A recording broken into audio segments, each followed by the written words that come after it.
குருவே சரணம், குருபாதமே சரணம், மகாபெரிவா சரணம். All in all Alagapuram YouTube channel நேயர்களுக்கு எனது அன்பான வணக்கங்கள். நான் கீதா வைத்தீஸ்வரன். ஆன்மீக உலா செல்லலாமே என்ற தலைப்பில் நாம் காண இருக்கும் திருத்தலம் பவானி சங்கமேஸ்வரர் கோவில் ஆகும். நான் இதனை இப்பொழுது தேர்ந்தெடுக்க காரணம், இங்கு சித்திரை திருவிழா 13 நாட்கள் சிறப்பாக கொண்டாடப்படுகின்றன. இக்கோவில் பவானி என்றவுடன் நம் நினைவிற்கு வருவது பவானி ஆறு, பவானி அம்மன், பவானி ஊர் ஆகும். பவானி சங்கமேஸ்வரர் திருக்கோவில் பற்றிய விவரங்களை நாம் இங்கு காண்போம். காவேரி, பவானி மற்றும் கண்ணுக்கு தெரியாத அமுதநதி ஆகிய மூன்றும் இங்கு கூடுவதால் இது கூடுதுறை எனப்படுகிறது. மேலும் தென் திருவேணி சங்கமம் என்று அழைக்கப்படுகிறது. மூலவர் சங்கமேஸ்வரர் சுயம்புலிங்கமாகவும் வேதநாயகி அம்மன் தனி சன்னதியிலும் இருந்து நமக்கு அருள் பாலிக்கின்றனர்.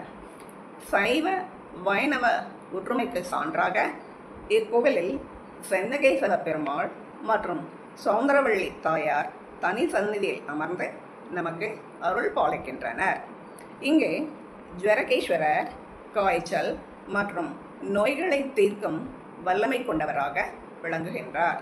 மேலும் தோல்வியாதி, மனோவியாதிகளுக்கு இங்கு அபிஷேகம் செய்யப்படும் தீர்த்தத்தை உண்டு மேலே தெளித்து கொண்டு குணமடைகிறார்கள் என்பது ஐதீகம். வாயு சம்பந்தப்பட்ட நோய்களுக்கு லிங்கத்தை வில்வத்தினால் அர்ச்சனை செய்து அதனை உணவில் சேர்த்துக்கொண்டால் சரியாகும் என்பது ஐதீகம். இங்கே முருகப்பெருமான் சிவன் மற்றும் அம்பாள் சன்னதிக்கு இடையே சோமாஸ்கந்தராக இருந்து அருள் பாலிக்கிறார். இது திருஞான சம்பந்தர் தேவாரம் பாடிய திருத்தலமாகும். இங்கு சிவபெருமான் குபேரருக்கு சுயம்புமூர்த்தியாக காட்சி தந்து உள்ளார். இக்கோவிலின் தலவருஷம் இலந்தை மரமாகும். இதன் தீர்த்தம் பவானி, காவேரி மற்றும் அமுதநதி ஆகியவற்றிலிருந்து எடுத்து நமக்கு பயன்படுத்தப்படுகிறது. இங்கு 1804 ஆண்டு மாவட்ட ஆட்சியாளராக இருந்த வில்லியம் காரோ என்பவருக்கு அன்னை வேதநாயகி அம்மன் ஆபத்திலிருந்து காப்பாற்றி அருள் பாலித்ததால் அவர் தந்தத்தில் தொட்டில் செய்து கட்டியுள்ளார். அதனை இன்றும் நாம் இங்கு காணலாம். இது ஒரு பரிகார தலமாக கருதப்படுகிறது. நாகதோஷம், திருமணத்தடை, குழந்தை பாக்கியம் மற்றும் முன்னோர் நேர்த்திக்கடன் செய்ய சிறந்த இடமாக கருதப்படுகிறது. இது தட்சிண திரிவேணி சங்கம் எனப்படுகிறது. அதனால் காசிக்கு நிகராக கருதப்படுகிறது. இங்கே ஆடி, தை அமாவாசைகளில் பக்தர்கள் வந்து பித்ருக்களுக்கு நேர்த்திக்கடன் செய்கின்றனர். குழந்தை வரம் வேண்டுவோர் இக்கோவிலில் உள்ள அமுதலிங்கத்தை மடியில் வைத்து வலம் வந்தால் பலன் கிடைக்கும் என்பது ஐதீகம். கோவிலின் தெற்கு பக்கம் 63 நோயன்மார்களின் திருவுருவங்கள் உள்ளன.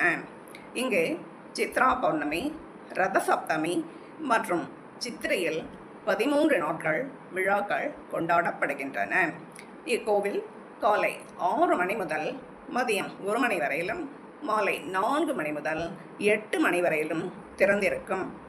ஈரோடில் இருந்து இது சுமார் 15 கிலோமீட்டர் தொலைவிலும், சேலத்திலிருந்து 56 கிலோமீட்டர் தொலைவிலும் உள்ளது.